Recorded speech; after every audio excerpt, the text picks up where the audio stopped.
বাংলাদেশি সিনেমার আলোর ঝলমলে তারকাদের কথা উঠলে যে নামটি প্রথম সারিতেই জ্বলে ওঠে তিনি পূর্ণিমা। 2 দশকেরও বেশি সময় ধরে পর্দায় রাজত্ব করা এই অভিনেত্রী শুধু রূপগুণেই নয়, অভিনয়ের শক্তি দিয়ে জয় করেছেন কোটি ভক্তের হৃদয়। আজ জানবো তার জীবন সংগ্রাম, সাফল্য আর অজানা কিছু সত্য কাহিনী।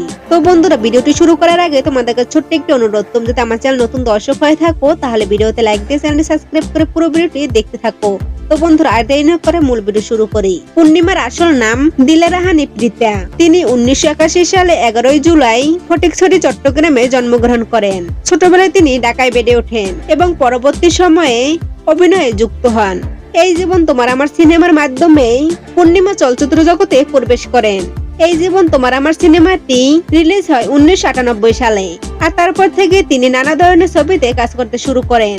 শুরুতে অনেক ছবি ব্যবসায় সফলতা না পেলেও তিনি ধারাবাহিকভাবে কাজ করে যান। আর 2003 সালে মনের মাঝে তুমি ছবিতে অভিনয়ের মাধ্যমে পূর্ণিমা ব্যাপক জনপ্রিয়তা লাভ করেন। এরপর 2004 সালে মেঘের পর মেঘ সিনেমা এবং 2005 সালে হৃদয়ের কথা সিনেমাটি করেন। আর এসব ছবিতে তার দৃশ্যমান সাফল্য, বিশেষ করে মাস্তানের উপর মাস্তান সিনেমাটি হলে ব্যবসায়িকভাবে বড় সফলতা এনে দেয়। পূর্ণিমার ক্যারিয়ারের কিছু পর্যায়ে কিছু ছবি ফলক হয়, তবুও পূর্ণিমা নাটক, টেলিভিশন শো ও পরবর্তী সময়ে ওয়েব ফিল্মেও কাজ করে নিজেকে প্রমাণ করেছেন।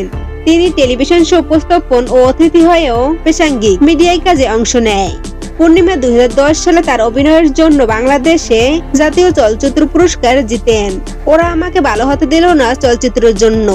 এছাড়াও মেরিল, প্রথম আলো পুরস্কার সহ বিভিন্ন সম্মান পেয়েছেন। ব্যক্তিগত জীবনে পূর্ণিমার জীবন জটিলতারও সাক্ষী। তিনি একাধিকবার বিবাহ বিচ্ছেদের মধ্যে দিয়ে গিয়েছেন। সূত্র অনুযায়ী তিনি 3 বার বিয়ে করেছেন।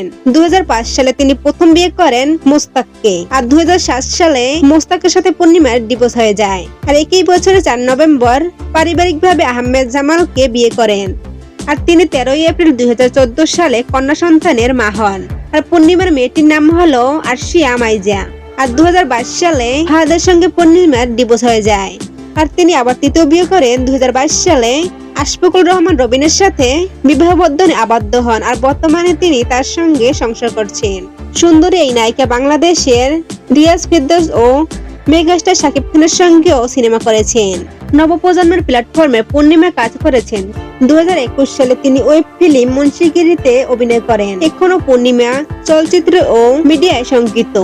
পূর্ণিমার ক্যারিয়ার প্রমাণ করে ধারাবাহিকতা, প্রতিভা ও অনুপ্রবেশ। চলচ্চিত্র জগতে উত্থান পতন সবই তিনি মোকাবেলা করেছেন।